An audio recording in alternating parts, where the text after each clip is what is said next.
خەونی دوور لە واقع تخوا غرور مەبە نایشارمەوە بەڵام بەبێ دوو هەست بە هیچ شتێک ناکەم.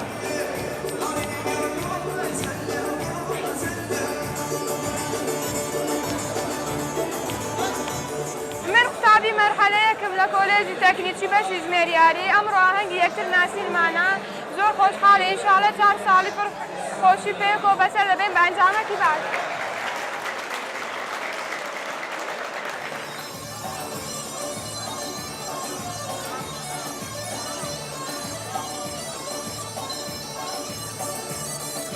قۆناغی یەکم زۆر دڵم خۆشە کە ئەوڕۆ ئاهەنگی یەکتر ناسینمانە و هیوادارم هەر 4 ساڵەکە بە خۆشی بینە سەرێ و بە دەرەجێ باش و هەر خۆش بێتن.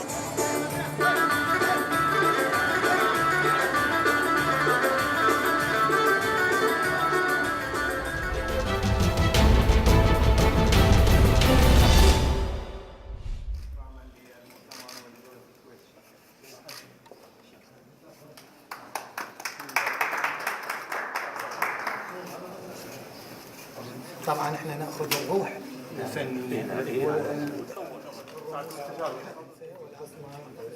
هذا الاوريجن القطع الاوريجن.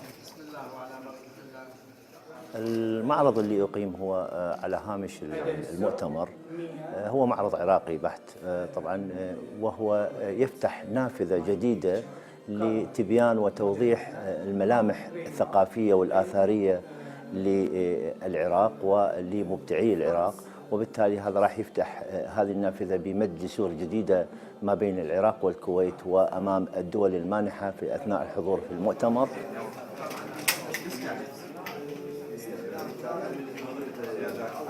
هذا أهمية المعرض، هو افتتاح بمؤتمر الدولي لدعم وإعمار العراق، وشرف إلي الحضور في هيك مناسبة. هذا معرض عنوانه أثر من العراق، هو تجسيد لحاضر العراق الثقافي المعاصر، وهو همزة وصل بيننا وبين الآثار القديمة، وهذا رسالة مهمة للدول العربية والعالمية أنه العراق لا يزال حي.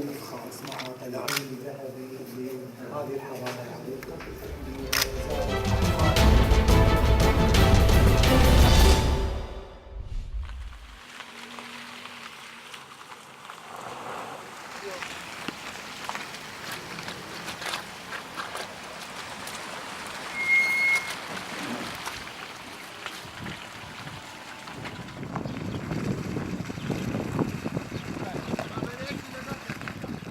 ئێمە مامۆستای زانکۆین.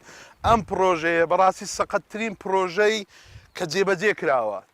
چیتان بۆ باس بکەم؟ 5 ساڵە ئەم پرۆژەیە تەواو بووە. چەند جار ئێمە وەکو مامۆستایانی زانکۆ چووینە بەهادی با بە هەر نەزەم یعنی کۆمەلگا سەیری ئێمە کاتن ئێمە نەوەیەک پەروەردە دەکەین. فەرموو هاوینان مناڵەکانمان لەبەر تۆپ و تۆس، زستانان لەبەر قوڕ و چرپاو. تەسەور دەکەی ئێستا با هەموو خەڵک ببینی، تەسەور دەکەی ئەم قەریە گەورەیە یەک دوکانی لێ نییە، تەسەور دەکەی ئەم قەریە هەر هەم ئێرە خۆشترین جێیتی ئێرە.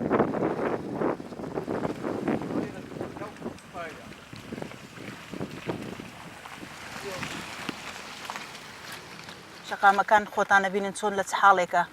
ئەگەر لە هاوینا تەپ و تۆزە و لە دستانە تۆزێ باران باری ئێمە ئەکەوینە ژێر قوڕا و چڵپاوەکە. ئەرچی لایانی پەیوەندیدارە تەواو ئەو پرۆژەمان لە بۆ تەواوکە پرۆژەکە بە نیوەی بەجێماوە. بەڕاستی لە چەند ساڵ پێش ئێستا تەواو بووە خانیەکان، بەڵام ئەم پرۆژەیە شەقامەکانی خۆتانە بینین چۆن بەجێماوە.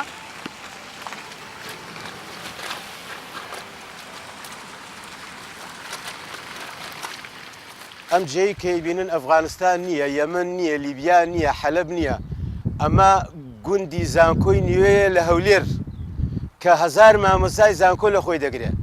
ڕێگە نەمانەی گرنە بەر، بەڵام هیچ سوودی نەبوو تا ئێستا.